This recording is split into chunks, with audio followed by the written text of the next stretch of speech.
Hello everyone, Supervisor Jim Desmond with you here on January 20th, a Wednesday, with a COVID update and a few other things that are going on and about in the county. Our county hospital numbers are still going up. They're still pretty high. We're about 85 percentile for ICU bed capacity and also just for regular hospital capacity as well. So we're getting closer to that 100% mark, not quite there yet, but we still got to exercise all the precautions of the mask wearing and social distancing and all those things. We got to keep those up because we are inching up more towards a maximum capacity at our hospitals. Good news is the vaccines are being rolled out, and as of today, people over 75 and older are also eligible for the vaccine. So if you have Kaiser or a health provider like Kaiser, they have their own vaccines. You're best to contact, if you're 75 and older, contact them to see how you can get the vaccine. If you're not part of an organized medical provider, then you contact the county. We're still in phase 1A. We're still doing the people who are working in hospitals, people working in senior living facilities, people as residents in the senior facilities, and those 75 and older. So we're also working on in North County, trying to get they call it a pod, a point of distribution for the vaccines. We know there's down at Petco Park, there's a super vaccine, a super place down there to administer and give out the vaccine. We're working on one in North County. We'll let you know as soon as we can. Hopefully by the end of this week we'll have some news on a North County point of distribution for when your turn comes up to get the vaccination. Last week I was able to do a podcast with a professor from Stanford who did a paper. The professor's name is Dr. Eran Ben David, and along with Professor John Ioannidis, they did a paper titled Measuring the Impact of Stay-at-Home Lockdown Measures.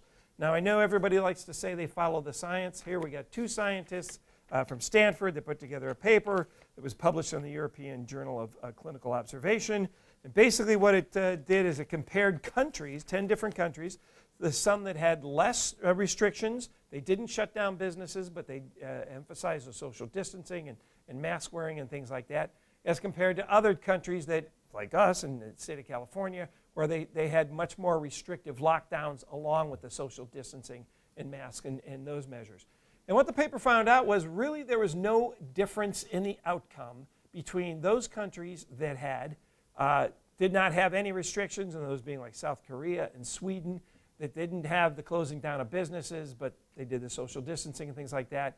There was no real difference between those places and the places that had the strictest lockdowns. So California, where we've got one of the strictest lockdowns, and we know our numbers are high and still getting higher, even though we've had our businesses closed down, these scientists came up with the fact that there really is no difference if these businesses are locked down or shut down or not as to the outcome of the virus. So unfortunately in California, we got a lot of businesses that have shut down completely and people out of work and people not able to earn an income, and which is unfortunate because the virus doesn't seem to care if your businesses are open or not. Okay, coming to the Board of Supervisors on next Wednesday, we've got a new board of newly elected supervisors and kind of changed the focus of the board, and they're bringing forward a item to allow sales, cultivation, and distribution of marijuana in the unincorporated areas. I realize you can get marijuana just about anywhere you want. You can get it delivered to your house. I've never been an advocate for more marijuana. Quite frankly, we're in a time where we've got quadruple the number of people that are dying from drug overdoses, primarily because how they're coping with the coronavirus, dying of fentanyl overdoses and other types of drug overdoses. And to have more marijuana out there, which in my opinion is a gateway drug.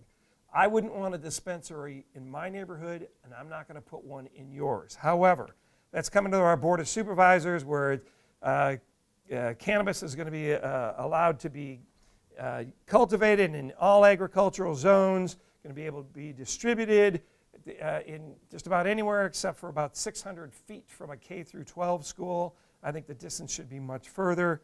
I would rather be advocating for more education, more entrepreneurship, putting money, time, and effort into those types of things, and getting people to enhance the economy through entrepreneurs and businesses, not by paying more taxes and getting taxes off marijuana distribution.